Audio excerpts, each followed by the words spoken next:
Shri Kantipudi Ramarao municipal high school 2001-2002 batch పూర్వ విద్యార్థుల ఆత్మీయ కలయిక స్కూల్ ప్రాంగణంలో ఘనంగా నిర్వహించారు.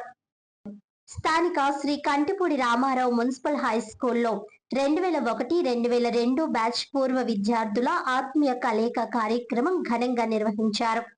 ఈ సందర్భంగా 2001-2002 విద్యా సంవత్సరంలో పాఠశాలలో సేవలందించిన మాజీ ప్రధానోపాధ్యాయులు సన్యాసిరావు, ఉపాధ్యాయులు సూర్యప్రభ, విఎస్ఎస్ఆర్ ఆంజనేయులు, జ్యోతిశ్రీలను పూర్వ విద్యార్థులు పుష్పగుచ్చాలు, దండలు, సాలువాలు, జ్ఞాపికలతో ఘనంగా సత్కరించారు. అనంతరం ఉపాధ్యాయులు విద్యార్థులను ఉద్దేశించి ప్రసంగిస్తూ పాఠశాల జ్ఞాపకాలను గుర్తు చేసుకున్నారు.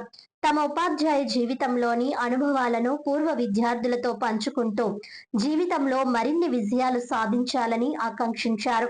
ఈ కార్యక్రమాన్ని విజయవంతంగా నిర్వహించిన అంబాదేవి వరప్రసాద్, గెడ్డం నాగరాజు, తూరంగి చంద్రశేఖర్, విత్తనాల దుర్గావల్లి, బొమ్మన గణేష్, తాడిపూడి కిషోర్, గుమ్మడి మహేష్లను ఉపాధ్యాయులు ప్రత్యేకంగా అభినందించారు. ఈ కార్యక్రమంలో పెద్ద సంఖ్యలో పూర్వ విద్యార్థులు, విద్యార్థినులు పాల్గొని పాఠశాల రోజుల జ్ఞాపకాలను పునరుద్ధరించుకున్నారు.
హై స్కూల్ 2001-2002 బ్యాచ్ పూర్వ విద్యార్థుల ఆత్మీయ కలయిక ఈరోజు కార్యక్రమం ఏర్పాటు చేయడం జరిగింది.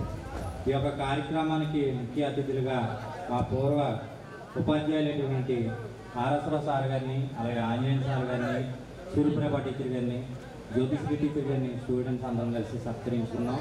ఈ యొక్క కార్యక్రమం ఉద్దేశించి ఇప్పుడు ఆర్ఎస్రావు సార్ గారు మనందరి కోసం మాట్లాడతారు. 2002 విద్యా సంవత్సరం 10వ తరగతి బ్యాచ్కి నా హృదయపూర్వక అభినందనలు. మిమ్మల్ని చూస్తుంటే చాలా ఆనందంగా ఉంది. ఈ పాఠశాలలో విద్యార్థులు, పూర్వ విద్యార్థులే గెట్ టుగెదర్ ఎక్కువగా ప్లాన్ చేసుకోవడం, అప్పుడు చదువు చెప్పినటువంటి ఉపాధ్యాయుల్ని మర్చిపోకుండా ఎక్కడున్నా సరే పిలిచి వాళ్ళ యొక్క దీవెనలు తీసుకోవడం, అదేవిధంగా వాళ్ళని సత్కరించడం ఈ పాఠశాలకి జరుగుతున్న నేను గమనిస్తున్నటువంటి విషయం. ఇది చక్కని సాంప్రదాయం. నాకు ఇప్పుడు 2001-2002 బ్యాచ్కి సంబంధించి నేను అప్పుడే బయటికి వెళ్ళిపోయి ఉంటాను ట్రాన్స్ఫర్ మీద. నేను చున్నీలాల్ జాజ్కి వెళ్ళిపోయాను. అంటే మీరు 10th క్లాస్కి వెళ్ళేటప్పటికి మాత్రం నేను ఇక్కడ లేనేమో అని అనుకుంటున్నాను. ఓకే వెళ్ళే సమయంలో నేను లేను. అప్పటి వరకు నేను ఇన్ఛార్జ్ ప్రిన్సిపల్గా పనిచేశాను. నాకు ఎంత జ్ఞాపకం అంటే మనందరం మీరు 8th క్లాసులో ఉండగా గార్డెన్ పార్టీకి కూడా వెళ్ళాం. ఇక్కడ వంటలు చేసుకుని ఉప్మా ఏమో మామూలుగా కొంతమంది ముందు వెళ్ళిపోతే ఆ తర్వాత వెళ్ళటం, క్రికెట్ ఆడటం, పాటలు వినటం. దాన్ని ఏమంటారు, టేప్ రికార్డర్ తెచ్చింది ఆడే. నేనేమి అన్నీ మర్చిపోలేదు. క్రికెట్ ఆడటం ఏంటి ఇవన్నీ కూడా మాకు కూడా మెమరీసే. అప్పుడు బాయ్స్ ఎక్కువ ఉన్నారో గర్ల్స్ ఎక్కువగా ఉన్నారో తెలియదు, కానీ ఇప్పుడు మాత్రం గర్ల్స్ తక్కువగా ఉన్నారు, బాయ్స్ డామినేషన్ ఎక్కువగా ఉంది. కానీ ప్రస్తుత పరిస్థితుల్లో గర్ల్స్ డామినేషన్ ఎక్కువ, బాయ్స్ డామినేషన్ తక్కువగా ఉంటుంది. ఏదైనప్పటికీ కూడా మిమ్మల్ని అందరినీ ఇక్కడ గ్యాదర్ చేసి ఈ విధమైనటువంటి కార్యక్రమం నిర్వహించడం చిన్న విషయం కాదు. దానికి సంబంధించి చాలా ప్లానింగ్ ఉంది. ఈ నలుగురిలో నేను కాకుండా మిగిలిన ముగ్గురిని కలవడం కూడా చాలా రోజులైంది నేను కలిసి. ఎప్పుడు నేను ఒకటే చెప్పేదాన్ని క్లాస్లో, అందరికీ ఒకళ్ళు ఇద్దరు పిల్లలైతే మాకు ఇంతమంది పిల్లలు రా అని చెప్తూ పెట్టుకోవాలి. అంటే నాకు ముఖ్యంగా నేను 36 స్కూళ్ళల్లో చేశాను. ఈ కంటిపూడి రామారావు స్కూల్లో ఉండే పిల్లలతో ఉండేటటువంటి అవినాభావ సంబంధం నాకు చాలా ఎక్కువ. ఇప్పటికి కూడా ఆ పిల్లలందరూ కూడా నాకు ఫోన్ చేసి నా యోగక్షేమాలు వాడు కనుక్కుంటూ ఉంటారు. అది నాకు చాలా ఆనందకరమైన విషయం.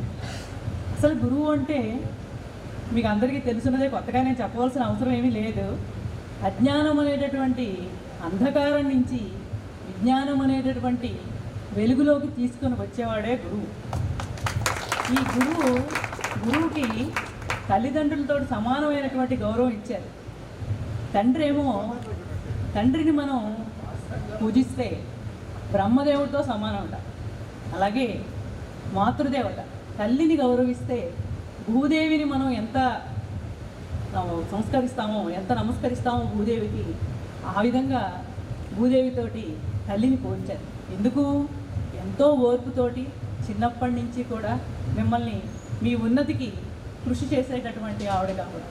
అలాగే వాళ్ళతో సమానంగా గురువుకి ఎందుకు ప్రాధాన్యత ఇచ్చారు అంటే, గురువుని సంతృప్తపరిస్తే ఆ పరమాత్మకే సంతృప్తి కలుగుతుందట.